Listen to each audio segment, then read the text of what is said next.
जरूरत है।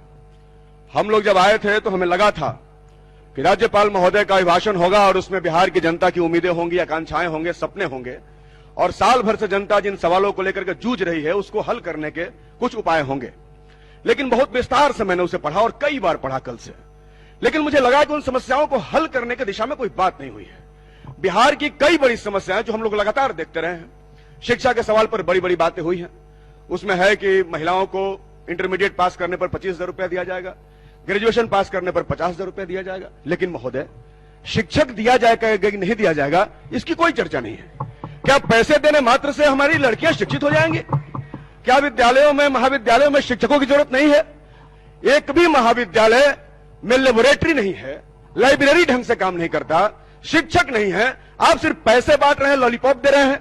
मैं समझता हूं कि इस लॉलीपॉप को दे देने से उनको बेहतर शिक्षा नहीं मिलेगी।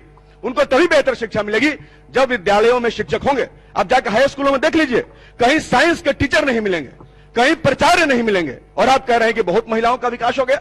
ठीक है, आप 25,000 50,000 दे रहे हैं, उनकी चिंता कौन करेगा? हमारी आशा कर्मी बहनों की एक पैसा आप नहीं देते, लगातार वो आंदोलन करते हैं, उन पर लाठियां चलाते हैं। क्या वो महिलाएं नहीं है? कोई मानदेय नहीं दिया गया, आंगनबाड़ी बहनों का मानदेय नहीं बढ़ाया गया। 5-6 हजार में क्या होता है महोदय? क्या होता है 5-6 हजार में? सहायिकाओं को पैसा नहीं दिया जाता। आज इस महंगाई के दौर में जहां 100 रुपए पेट्रोल हुआ है वहां उनका शोषण हो रहा है। दूसरी बात महोदय, रोजगार की बात, जिस पर लगातार बिहार का नौजवान संघर्ष कर रहा है। 19 लाख रोजगार देने की बात हुई, लेकिन नौकरी के नाम पर कहा गया कि लोन देंगे। लोन देने की तो बात नहीं हुई थी, बात हुई थी नौकरी देने की। कहां आपने नौकरी दिया? कई सारे पद खाली हैं, कहीं बहालियों की बात नहीं है।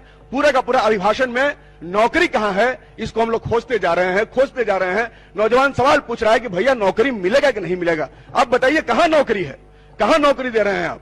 यहां लगातार लोकतंत्र की हत्याएं हो रही हैं।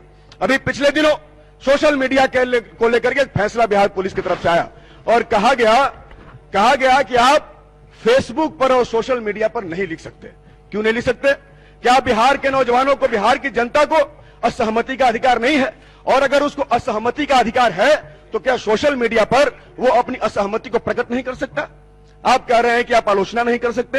क्या माननीय विधायक, माननीय मंत्री, माननीय सांसद या किसी बड़े ऑफिसर की आलोचना अगर हम सोशल मीडिया के माध्यम से करते हैं तो ये कहां से गलत है? लेकिन सोशल मीडिया पर लिखने पर रोक लगा दिया गया और कहा गया कि अगर सोशल मीडिया पर लिखिएगा तो आपके ऊपर कार्रवाई हो जाएगी। अभी कहा गया कि धरना प्रदर्शन करने वाले लोगों को सरकारी नौकरी नहीं मिलेगी। महोदय, माननीय मुख्यमंत्री और तमाम यहाँ के जो नेता हैं, मैंने सुना है और बहुत गर्व से वो लोग कहते हैं कि वो जेपी आंदोलन की उपज है। बहुत आंदोलन हुआ था उस दौर में, हम भी जेपी आंदोलन को हमने पढ़ा है, लेकिन उस समय भी धरना प्रदर्शन हुआ। धरना प्रदर्शन कर करके आदमी विधायक हो सकता है, मंत्री हो सकता है, तो धरना प्रदर्शन करके आदमी सरकारी नौकरी क्यों नहीं ले सकता?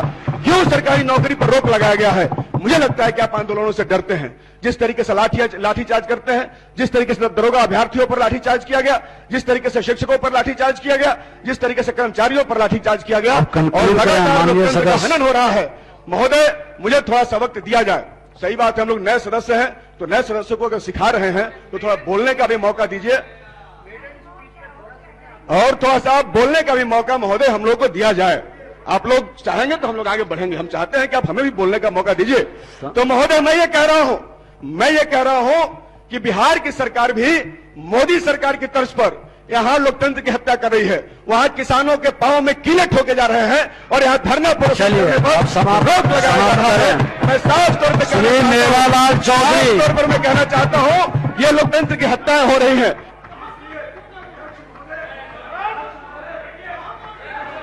श्री मेवालाल चौधरी बोलिए, आप बोले।